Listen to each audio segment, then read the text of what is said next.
भाई आगे से हट जाओ. वर्षा राव एतलो राव फाटी राव एतलो तो.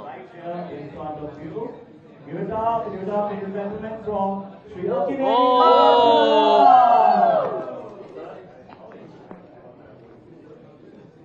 Always good to see you and welcome here at IFFI in Goa.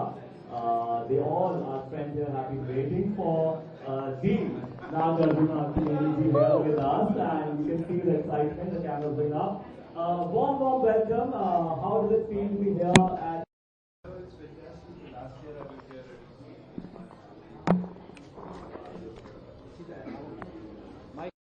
Mike.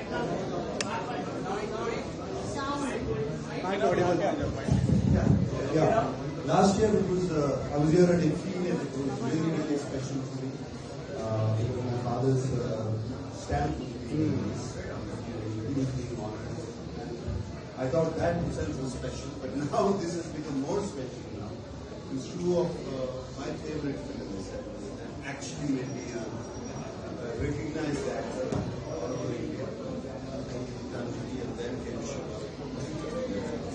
Shiva. Iconic funk classic, which I'm very proud to be presented at that time. And it's very, very special. I wish everybody could come in short notice. Any special memory? So there's nothing I've written about these two films. These two films came to birth or took the idea because I was not happy with the films I was doing. It's not that I wanted down other films I was doing. They were actually making money, they were collecting money. But I was not happy with myself. I thought, I don't fit here, I don't like here. And I looked for new sensibilities at that time. And I actually remember standing outside Mani Ratnam's door every morning at 6:30 in the morning till he accepted to do the film with me. Because I liked his earlier films so much, and I don't know, maybe some of the enthusiasm, he liked it, and he agreed to do a film with me, and he did it in Telugu, not in Tamil. And Ram Gopal Varma was just a friend, and I knew him, and I liked his storytelling, and he did not have an idea about film. He never directed. He wasn't an assistant to any director, anybody, but he was a brilliant storyteller. The stories he used to tell me. When he came up with the story to me, he said, "Why don't we do it? Why don't we direct it?" He showed it to me in front of my eyes. And that's how Shiva happened. Because the reason was I was looking for new sensibilities. And these new sensibilities made these films. And now there's a saying in the film industry, before Shiva and after Shiva. That's what it is there. All right. But you can share.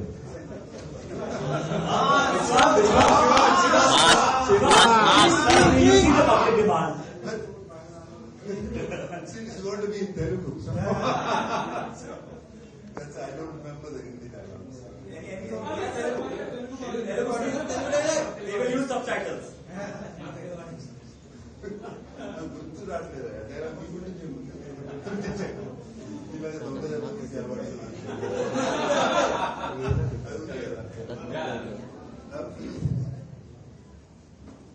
Bhavani నీలాగా దొంగ దెబ్బతిస్తే అలవాటు దమ్ముంటే direct గా straight గా Yes. Okay. One word from you, sir. Right now, and thank you for giving this film to us. It's really wonderful to be here at the destination. ಇಲ್ಲಿಗೆ void ಸಿಕ್ಕಿಲ್ಲ, ಅಲ್ಲಿ ಓಡಬೇಕು ಬಟ್ ಅಂತ ಏನ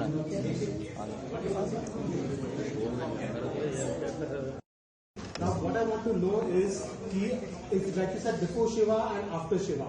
Shiva was like the first pan-India film. Aajkal har jagah pe everybody talks pan-India. What is it about Shiva that despite being the first pan-India film, it took so many years for finally Telugu cinema to get the tag of pan-India film with Bahubali? Why at that time it wasn't called a pan-India film? I guess we didn't have social media then. That's all I can say. The people, it took time. It almost took over a year before it released in different languages. And finally, it took a year because we had to remake the whole film in Hindi all over again and release it in Hindi. And that's why but I truly believe it's one of the first pan-Indian films of this country. I truly believe that. So as an icon, sir.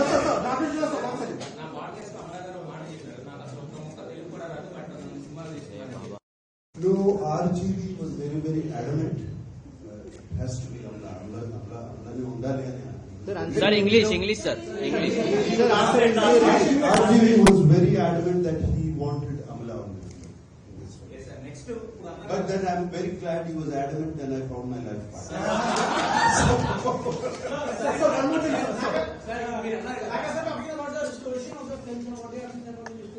The restoration is stunning. What you're going to see is stunning. When they restored it to me, I didn't see it actually. I said, they were restoring, okay, restore it.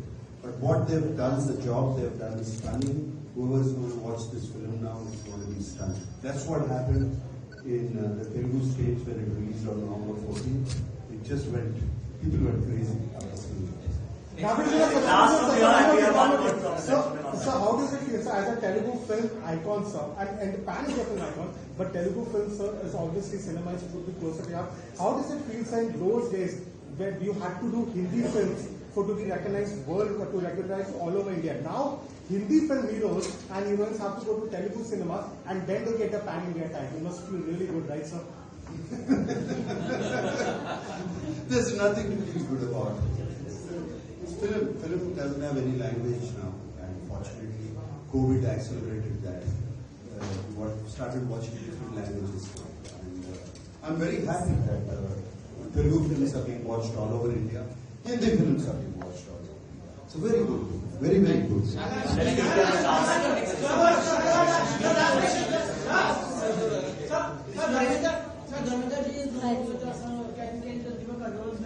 Of course, Dharamji's deepest condolence to him and his family.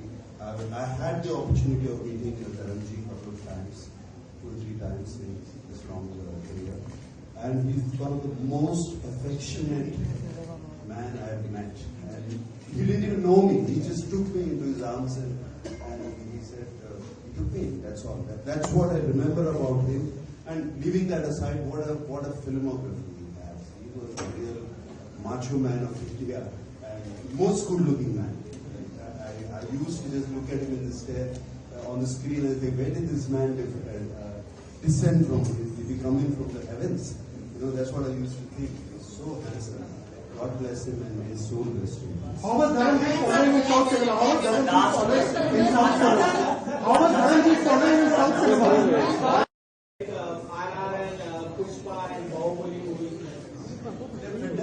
They have opened up Telugu film to the world, so I'm very happy that it is growing. But we have to look at it not South or North, we have to look at it as an Indian film that is going everywhere. That's how I look at it. Fantastic time for Indian films. How was Dharamji's popularity outside of Hindi cinema? How was Dharamji's popularity outside of cinema?